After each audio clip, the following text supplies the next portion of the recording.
Meu nome é Eduardo Rocha e sou professor catedrático do Instituto de Ciências Biomédicas Abel Salazar da Universidade do Porto.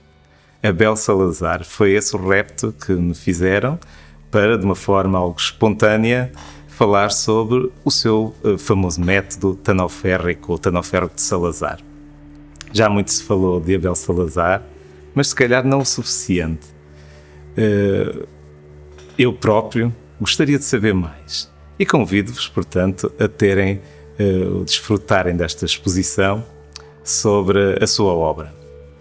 Da minha parte, cada vez que faço pesquisa sobre Abel Salazar, deparo-me com mais novidade.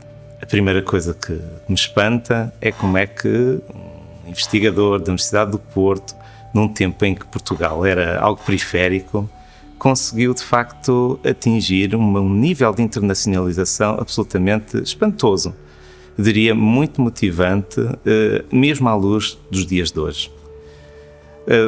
É mais conhecido do ponto de vista científico e na área da histologia, embriologia, da histologia em particular, de facto pelo método tanoférrico de Salazar. Contudo, o método foi um meio para atingir fins científicos. Esse método usa tanino, não é? Usa ferro, e é interessante verificar que o tanino já é usado como elemento em coloração, nomeadamente na área dos textos, do couro, com propriedades fixativas, estabilizadoras e mordante, ou seja, um composto que faz com que a cor não desapareça. Mesmo antes de Cristo, já se verificava que certos pigmentos, incluídos no nome de taninos, pigmentos vegetais, portanto da classe dos polifenóis ou da família dos polifenóis, eram muito úteis para fixar a cor. Aliás, os madeireiros, ao partir certas madeiras, verificavam que os machados de aço ou de ferro modificavam a sua cor ao rachar a madeira. Foi daí que também se aperceberam que havia propriedades interessantes em alguns elementos vegetais. Ora, ao longo da história, foram diversas as tentativas de utilizar esta propriedade, dos taninos, para estudos de caráter científico. Nem todos, porém, elevaram a mestria do seu uso como Abel Salazar. Ora, em 1920, Abel Salazar publicou um primeiro método tanoférrico, que fez anunciar ao mundo a sua existência num artigo relativamente pequeno, mas que deu aso a muitos outros, publicados em séries durante mais de 20 anos, em que de facto o método foi primeiro estabelecido, depois refinado e utilizado em múltiplos contextos. Portanto, se falarmos apenas do método em si, poderemos dizer que o método evoluiu e provavelmente evoluiria depois se Abel Salazar não tivesse morrido, começando por ser um método tanoférrico aquoso, depois passando a um tanoférrico mais sofisticado, com um ácido acético, salvo erro, portanto com outras características, de modo a melhorar a sua qualidade como elemento de coloração, um elemento mordante, portanto que fixava a cor, dava-lhe mais finesse é um bom termo.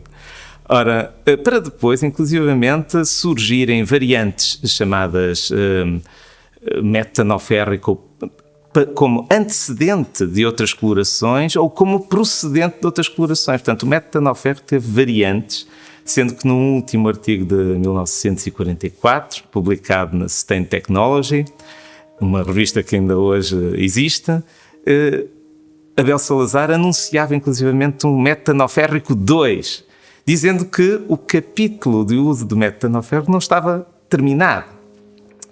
Pelo contrário, dava origem a mais investigação, a outras variantes que se vieram a revelar muito interessantes. Provavelmente, Abel Salazar continuaria a desenvolver um método e a dar-nos novidades científicas ao mundo se tivesse vivido mais tempo.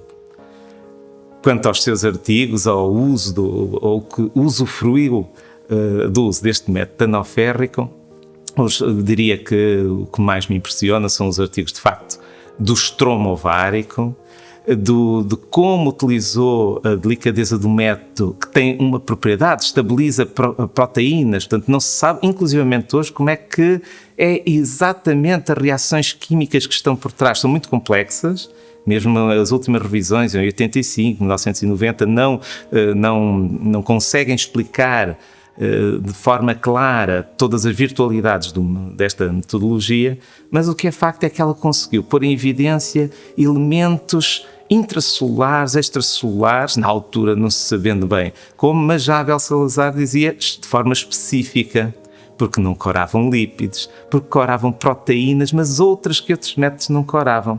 E isso levou, de facto, a conseguir fazer, por exemplo, a caracterização da degenerescência de folículos anovulatórios e, em contraponto com folículos ovulatórios, de uma forma que não encontro na literatura feita, e outros autores não encontraram na altura, e por isso citaram os trabalhos de Abel Salazar. Portanto, a delicadeza do tecido conjuntivo, a delicadeza de elementos que passou a designar como tanofílicos, incorporando, portanto, uma nova nomenclatura, estruturas tanofílicas, que passaram, inclusivamente, em termos internacionais, a serem conhecidas, como, por exemplo, os corpos de Salazar, quando se referiram a outra descoberta interessante, que foi publicando ao longo do tempo, de uma forma mais formal, em 1936, sobre o aparelho de Paragolgi. Portanto, além desta aplicação do método Tanoferro para verificar o modo como e discernir o modo como folículos ováricos de várias categorias degeneravam ou evoluíam, incluindo a glândula intersticial, que é chamada assim, que surge em certos animais. Nesse aspecto também foi pioneiro ao dar ênfase a modelos animais como o coelho. E colocando essa informação na literatura, portanto, fazendo caracterização do modo de degenerescência com aparecimento de corpos tanofílicos, estruturas tanofílicas que até aí não eram evidenciáveis por outro tipo de coloração. Por outro lado, realmente a sua argúcia em verificar o detalhe nota-se quando, numa altura em que até se questionava se o aparelho de Golgi seria real, se seria um artefacto, se zonas associadas ao aparelho de Golgi eram artefactuais ou não, com o método Tanoferro conseguiu evidenciar o Paragolgi e propor à comunidade científica algo que só se veio a demonstrar de outra forma, mais tarde, com o advento da microscopia eletrónica e do aparecimento de outras técnicas com maior resolução e poder discriminativo.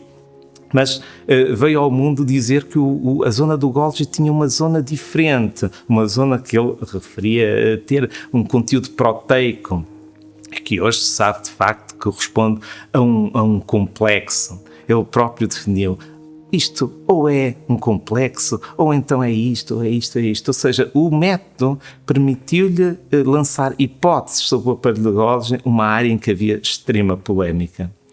Ao longo do tempo, exatamente utilizando variantes do método tanoférrico, por exemplo, tanoférrico Giemsa, passou a utilizar em outras áreas que não o ovário, por exemplo, o sangue, onde conseguiu fazer melhor discriminação de granulócitos versus agranulócitos e redefinir uma classificação de desenvolvimento de neutrófilos que até aí se utilizava. Ficaram coisas por publicar. Ele próprio diz, num dos seus últimos artigos, tem um manancial de publicação. Demonstrou também, ao longo do tempo, que essas metodologias iam para além do sangue, foram utilizadas na tiroide, ressalvou também que o seu uso no sistema nervoso, enfim, a utilização do seu método original e de variantes do seu método foram de facto importantes para o descobrir novas estruturas e novas cinéticas, novos marcadores de evolução, novamente voltando ao ovário, de evolução de estruturas ováricas. Curiosamente, achei muito interessante a sua revolta num dos últimos artigos, o Stand Technology, em que em 1944 volta a público dizer: eu desenvolvi este método. Este método não é igual a outros, porque havia antecedentes do uso de ácido tânico. Ora bem, mas ele criou condições muito próprias que o faziam acreditar que esse método era novo, era diferente.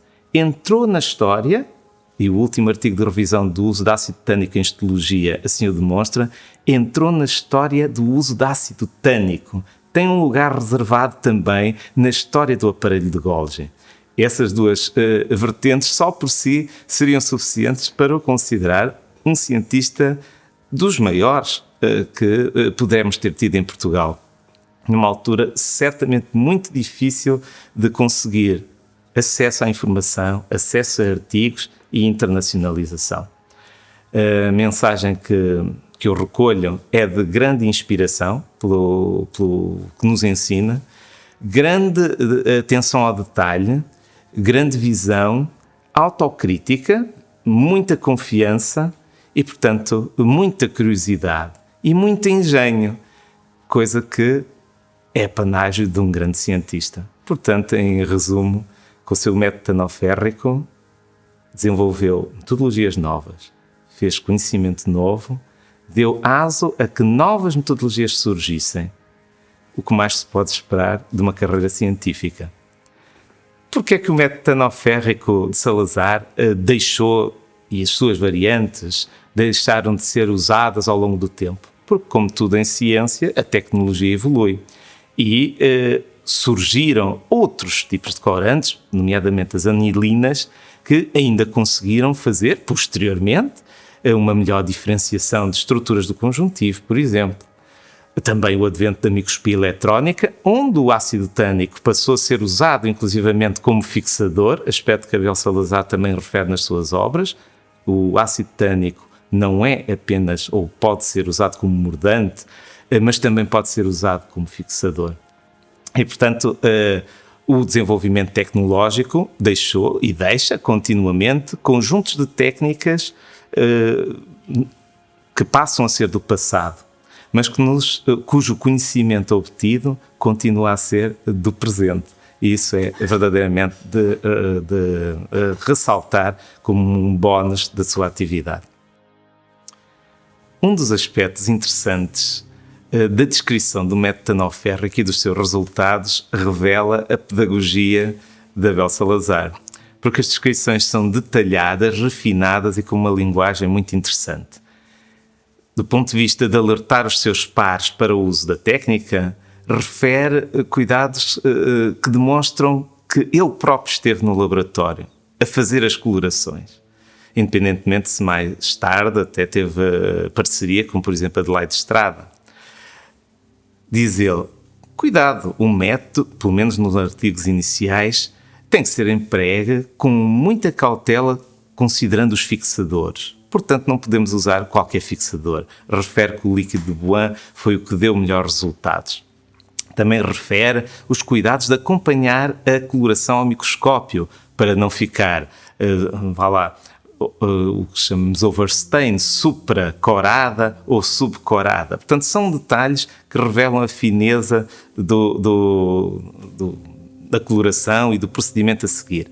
Mas, curiosamente, esse procedimento foi melhorado ao longo do tempo. Foi refinado e tornou-se mais consistente e, portanto, mais fácil de utilizar, como grandes mestres da coloração mais tarde referiram, dizendo o método tanoférrico é fácil, é muito preciso, muito discriminatório e, portanto, recomenda-se. Isto está em tratados interessantes de grandes nomes da histotecnia mundial da altura. Se visitarem a exposição, vão ver que muitas imagens têm uma coloração, nomeadamente as do ovário, em que se vê claramente uma coloração algo azul escura, por vezes a roçar o negro. É que os tons do método tanoférrico variavam consoante também a estrutura que estávamos a ver. Chegava a ser quase negra. Ora, se repararem nas imagens que estão expostas, vão ver entre as células que surgem como estruturas menos coradas, pequenos desfiladeiros de estruturas ou de substâncias que se situam entre as células e que têm uma cor de facto, um azul acinzentado escuro. Vejam e certamente se aperceberão da delicadeza. Se consultarem alguns artigos da Abel Salazar, verão que os mais recentes têm fotografias e os mais antigos têm desenhos. Mais uma vez, o encontro entre a ciência e a arte. Os desenhos são maravilhosos. Diz como os faz, de forma muito singela, às vezes com um toque de tinta nanquim, segundo algumas legendas apresentam. Muito parecidos com as fotos que poderão ver na exposição. Mais uma vez, a ciência e a arte em conjunto.